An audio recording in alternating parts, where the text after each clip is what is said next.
Hi guys, welcome.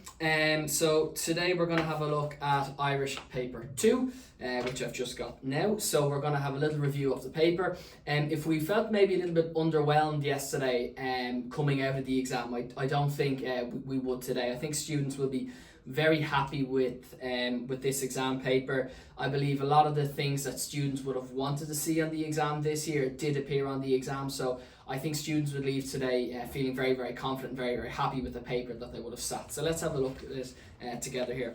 First comprehension was about Tom Crean. So look, comprehensions are comprehensions. You have your questions 1 to 5. The ones I'll look at are the 6A and the 6B because they tend to change every year. So for 6A, you're asked to find a verb in the future tense, which is relatively simple for a higher level student. And then you were asked to find a noun in the Tishal Ginaduk, a masculine word, a word that is fear inch. So again, if you're able to do that, great. If not, it's only worth 1 mark anyway, so I wouldn't be too worried about that.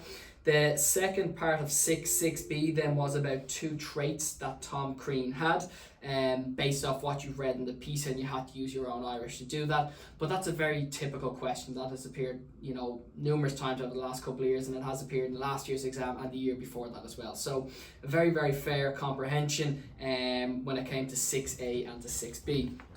If we move on to the next one, we had Blin Orapuk Hoige, the European Year of Youth. So the 6A questions, again, we had Tishal Ginaduk, but we had a feminine example, 1 inch Canuck, and then we had Brihar Ser, I'm sure Kocha, again, comes up very often. So I think students will be happy with both of those 6As. Remember, if you get one of the 6A questions right, you're getting 2 of those 3 marks anyway. 6B was the first time they've ever asked this style of question. It says, a review, is it worth it? So is it worth having this in place? Is it worth doing this, celebration?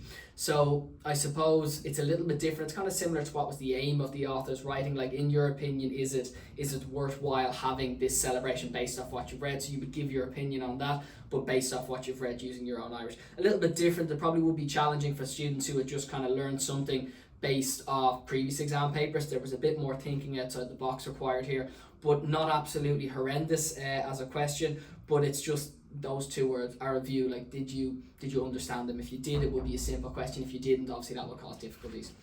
Moving on then to question 2, the prose. The 2 prose that students would have wanted to see this year were Tír na nÓg and Dísh, and thankfully both did appear on the paper. The Tír na nÓg question was about Uisín. Uisín had appeared last time.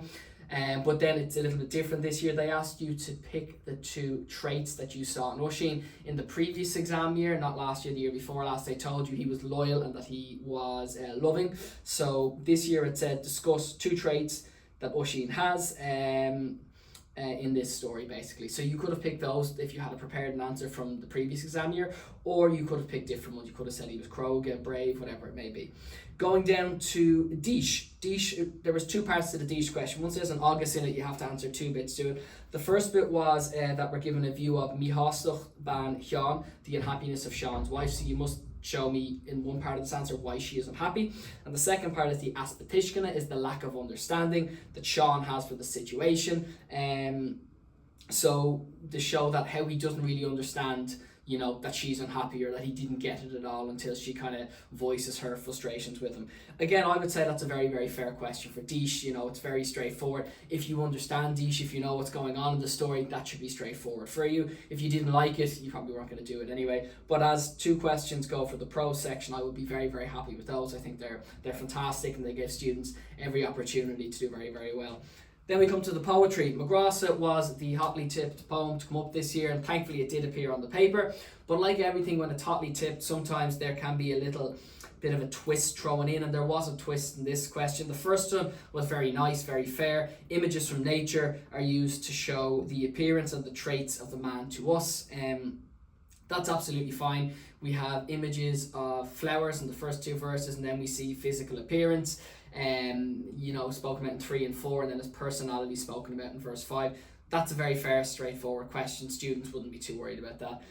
Second part was Cain Gine, what aspect? That word Gine would have thrown students. Like yesterday when we had a word that you maybe wouldn't be used to. It's a word I would expect students to know, but under exam pressure, when you've been doing exams, the last 5 or 6 days, you can't forget vocabulary. I'm aware of that. G'nai means aspect. So what was your favourite aspect of the poem? If it was me and I was doing the exam, I would have picked the lubini, the brackets, because you probably would have had prepared something for that anyway for this poem. It basically didn't tell you what aspect to talk about. You got to choose, but you could have said anything. You could have said an emotion, the emotion of love or whatever it was, or the humour in the poem was my favourite aspect of it. You had a wide range of options there. Problem is, did you understand the word G'nai? If you didn't, don't worry, it's only worth 5 marks, as you know, because, with the marking scheme, it's only a 5-mark question, so it's not the end of the world. And then, who composed this poem? Write a short note about the life and the works of the poet. Nuala Ní Dhomhnaill, you should know that answer, should have it well prepared. So for a question about McGrath, I think that's very fair. The second question there, I believe they probably put that in because most students were banking on this to come up, and if they made the question too easy, everyone would be hoping for full marks on it, so they have to put some type of twist in when it's an obvious choice question. So that's probably why that was done, but overall I think most students will answer that question. On to the next page then, we have on Spalpeen Fánach. This is the other one that I prepared quite well with my own students, as I was hoping that it would come up this year. Thankfully it did, and I think again this is probably the easier of the 2 poetry questions. I can't imagine too many students opting for it this year because the language is more difficult in Spalpeen Fánach. It's a bit more challenging as it's older Irish. I feel that students would steer away from this. If it was me, I probably would have done this question. First question was that we get an account the Spalpeen gives of his life, of his difficult, hard, awful life in Ireland. So it's basically just tell the story of the poem again with quotes to back up what you're saying. It's a very, very simple question. It's appeared twice before, pretty much word for word like that. I think they had the word parsonal and personal in it before, so look, very simple. 2, how did the poem impact you? So after reading this poem, how did you feel? Make reference to the poem. It's a very bog standard question for 6 marks in the poetry section of our exam. And the last one was the meadreacht, is the meter of the poem. Again, that has appeared pretty much every year that this poem has appeared. So as questions go, that's very straightforward. That's probably the easier of the 2 questions in the poetry section. I do think though more people will do McGrath because a lot of people had banked on it, but that was very, very simple.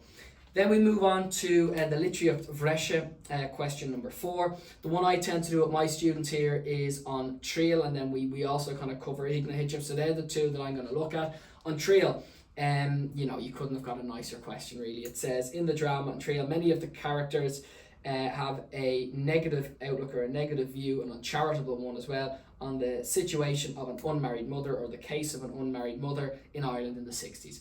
So you want to pick your 4 or 5 characters, show how they're negative, how they're uncharitable towards an unmarried mother in Ireland. You've your range of options there to choose from. You've got the mother, you've got the brothers Liam and Sean, you have Porrick as well, the way he treats her. You would have had Banny Kinselig, you would have had Anya Ní Bhrasil, and you could have spoken about anyone really in the drama there, and just say how they had a poor outlook and a negative outlook and an uncharitable view on Moira and her situation at that time, because they were worried more about themselves and their image amongst the community and amongst the eyes of the church.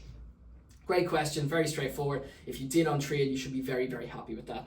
Next one is Igna Hitcham. It was said that we get a good insight onto Mike Danine O'Shea's personality. In the description we get of his youth when he's growing up in the Gaeltacht, and again, I think that's a very fair question there. I think students will be very happy with that. That's not overly tricky. Again, it's talking about his personality traits. It's a very simple question. So I think if anyone did those 2 questions there, they will be very, very happy with them. Very nice way to finish.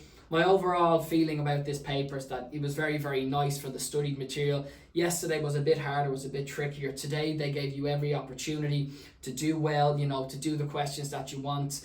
So you should hopefully are, after leaving it, feeling happy. I know for a lot of you, maybe the last time you use Irish, so congratulations, well done. I hope the exams went well and wish you all the very best in the future. Grameen Mágus Slán go fóill.